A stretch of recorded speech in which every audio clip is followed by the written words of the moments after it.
All right, hello everybody. This is Mr. Ninja Soul. This is going to be my review of Streamlabs OBS. Um, as you can see, there's a whole lot of things. Let me go and put a display capture on here so you can kind of see what I'm doing as well. So let's go here. Okay, there we go. Let's turn off the game capture. All right. So let me go and close that down. There's my desktop. All right, so as you can see, you have all this right here. Let me move this down here so you can see my camera. All right, so as you can see, you have all this stuff right here. You got your scenes, everything, very, well organized. You can see who's followed you, given you bits, stuff like that. It has all kinds of stuff right here. Now, another thing as well that I do like about Streamlabs OBS, this is definitely a pro on it. So if you're not one of the many people that have two monitors or three monitors, but only have one monitor, well, they've got you covered on that. Now, the only downside is, so you got this overlay right here, right? So I recommend putting in about 60 on your opacity, right? And so you can have this on-screen overlay when you're in your game, right? And it allows you to read chat without needing to use your phone or whatever else you use to look at your chat. Now, the downside is most of the time you do have to have your game be at like a full screen window. Now, some games can run in full screen and use that option. Now, there is like I said, there's so much stuff you can do. You can do your layout editor here. You can log into all of your accounts. You've got your alert box library, right? So you can go in here. I guess you can. But the only downside to a lot of this is it's behind a damn paywall. That's a very big con in my eyes. Now, I think there are some free options here, but not very many. But there's like so many different, there's an app store in here. There's so many different things. You got Pretzel Rocks. I've already got that already installed. You got Monster Cat Music Player. You got all kinds of things here if you want to, pay for it. But that's where I kind of draw the line. That's the only downside is beforehand it used to be where everything was completely free. Now, you can pretty much, if you like using Streamlabs OBS, you can take widgets that are mainly geared towards stream elements and put them in here. But, there's not really much of a point to that. Now, it does have studio mode. It does have a lot of different options in here. It has your, thing right here. Now, the one thing I do like about this is when you go live, it will put out a tweet for you if you want. You have all your stream things. Now, you can multi-stream to here, but it's behind the paywall. Same kind of output stuff as OBS Studio does, your audio tracks. I need to change that. All that good stuff here. Your video, everything that you want it to put at. Of course, your hotkeys. Now, the thing I like about here with the hotkeys and everything is you can go through here, and so you don't want to see that. You don't want to see that, right? So you can kind of just basically, minimize the scenes that you're not going to be really messing with so that you don't mess with or put hotkeys to. So just your main areas you want to go through, your advanced section, basically what most OBS does. Now you can go here through your import, export. You can get all your scene collections here, your notifications, your appearance, remote control. That's basically you can control for your phone. It does have a virtual webcam, right? Now, the thing is that it does have some pros to it, and a lot of people are telling me, is say you were to move your stuff around and you wanted to change it back, or you say you messed up horribly and you wanted to go back, hit Control Z, go back to what you were originally at. And the plus side is you can move anything around. You have to go to another website to do so, right? But like I said, the big downside is a lot of stuff is behind a paywall. That is the major issue with this program. But if you're new to streaming, it is really good to use. Now, I kind of use both. I kind of prefer to use OBS Studio for recording. I go back and forth because sometimes Streamlabs OBS is not working, or vice versa, OBS Studio is not working. So I have both for if one does not work or allow me to go live or stream on Twitch like I normally do. And this one allows you to connect directly to Twitch, right? So you go and connect. So everything is here. You've got all your Streamlabs stuff. You can go in here as well, correct? And you can automatically set up all of these widgets. You got your stream levels here, so you can go ahead and do that. So if you don't, know what you're doing, so it's very easy for someone that's just now starting this.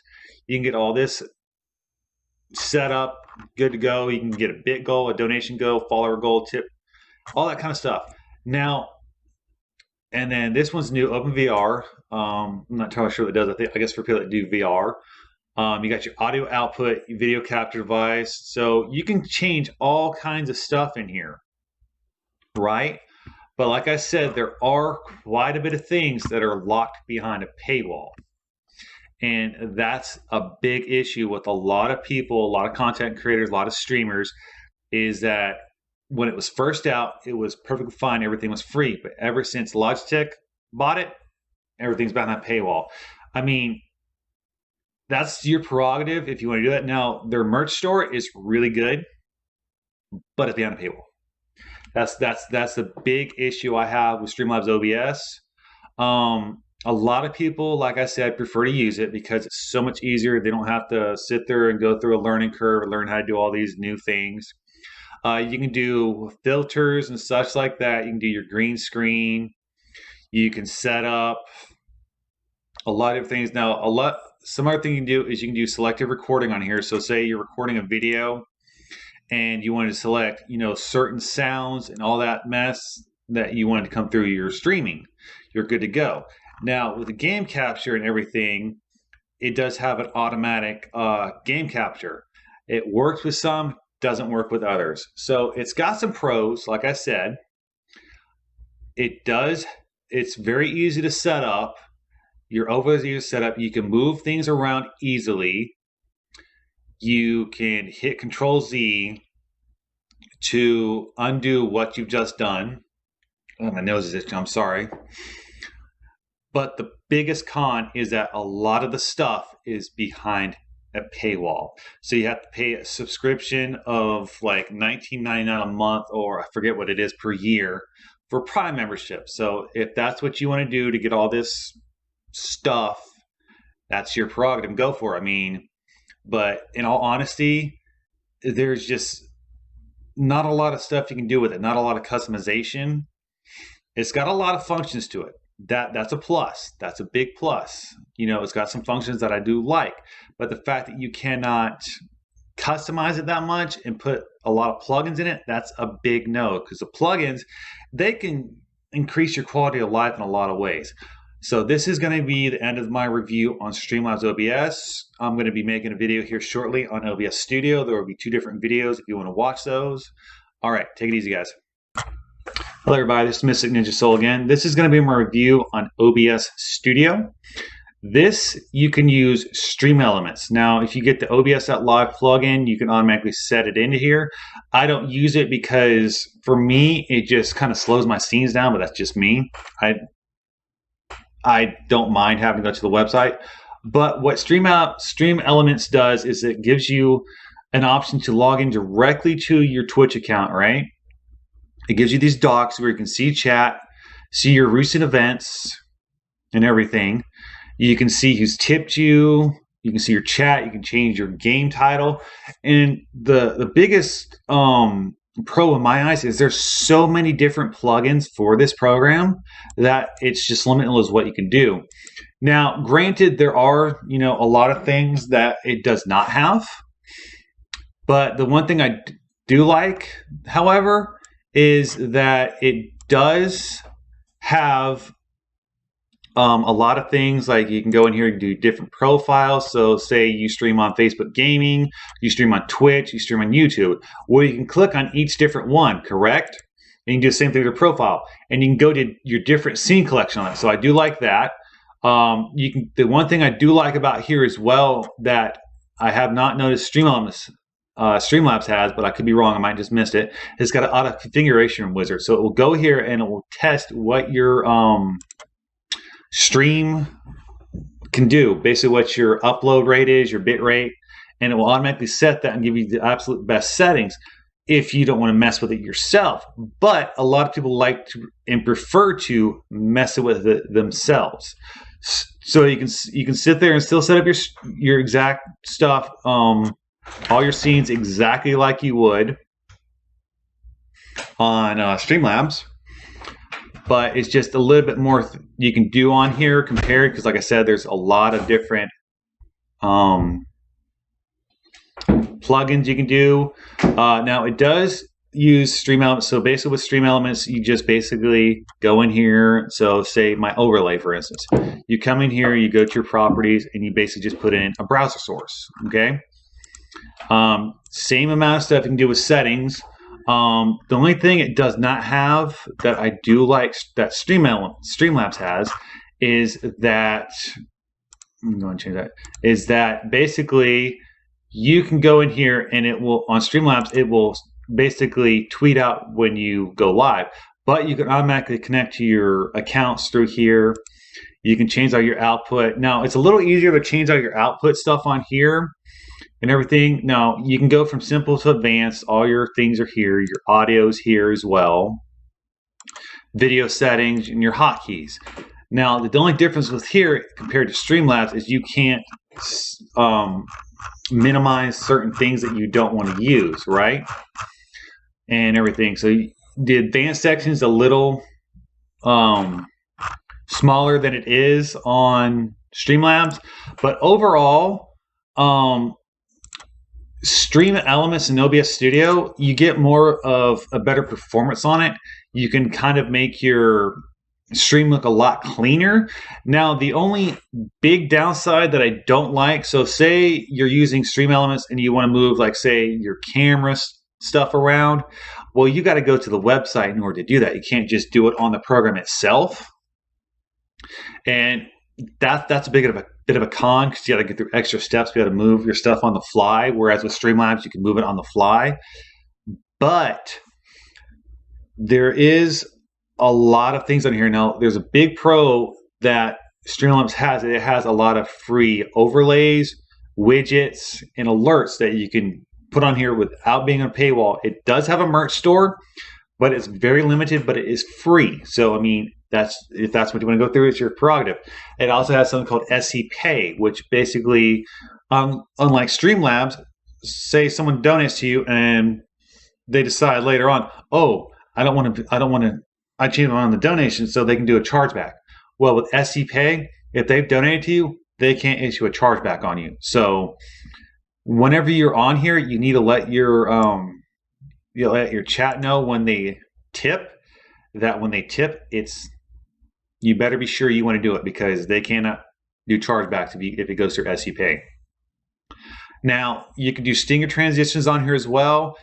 It does have studio mode, all kinds of stuff. It does not use as much CPU or GPU processing power. I don't know why I said powder, but I mean power. But you can do a lot of things. You can add in a lot of different overlay things, your browser sources. You can add basically almost the exact same stuff you can do on Streamlabs, you can do through here. The only difference with Streamlabs is it's their own version. It's got kind of a different algorithm, I guess you could say, different processes of how it does things. But Streamlabs, like I said, in a way, is a lot easier to learn for someone that's new to streaming. But if you're not new to streaming and you want to make your stream look really good and not have like such a hit on your frames per second, OBS Studio with Stream Elements is the way to go, or just straight OBS Studio Basic. Because like I said, there are so many different plugins that you can go in here and do so much stuff. There's just unreal amount of plugins on here. God, my nose will stop itching. I'm sorry. My allergies get me, guys. I'm very sorry for all this. So I do apologize for that. But As you can see, you can go through here, you can set up all your hotkeys, all your audio mixers.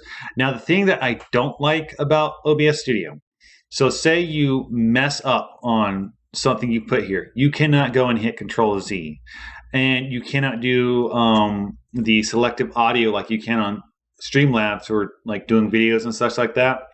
So it does have some cons, but it does have a good amount of pros. So, I mean, it's up to you which one you'd rather use. Me personally, like I said, I use both. I kind of use OBS Studio more for recording than I do my gameplay. But I do use both because say one is not acting upright or allow me to go live, then I'll switch to the other one and vice versa. Now, like I said, you can't do a whole lot in terms of moving stuff around unless you got the files on your own desktop computer and not using a browser source. Then yeah, you can move it all around all you want. But if you're going through Stream Elements, then no, you got to go to Stream Elements site just to move it around. And that's a big con in my eyes, but it's got a lot more pros than it does cons. So it's up to you what you want to use. I mean, I see so many different opinions. A lot of people prefer to use Streamlabs OBS over OBS Studio because OBS Studio with Streamlabs has such a high learning curve over Streamlabs that most people just don't want to mess with it. They're just like, they're too lazy, like, I just want to, get overlays, put them together, be able to move myself around, make it look how I want to. Get what I can get that will work through there. If I have to, I can plug in stuff from different sites, different widgets that will work with Streamlabs, but I can also put in as a browser source on Streamlabs and go from there. And a lot of people do like the fact that Streamlabs has a lot more apps built in on their own program, but a lot of people prefer OBS Studio because the fact that they are just an I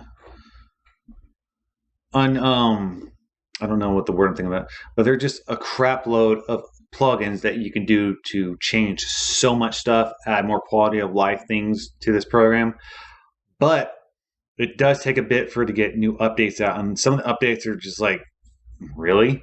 Like they're just now, like, for instance, they're just now coming out with a virtual webcam, correct? Streamlabs already has it. Some things Streamlabs has, OBS Studio doesn't have. Some things OBS Studio has, Streamlabs doesn't have. But like I said, at the end of the day, it's overall your choice, but both programs do the exact same thing. They do what you need to do. So it's kind of your overall preference. Me personally, I like both. I can't choose between both. So I don't know. I use both equally well. So it's kind of one of those things. All right, everyone. Have a good one.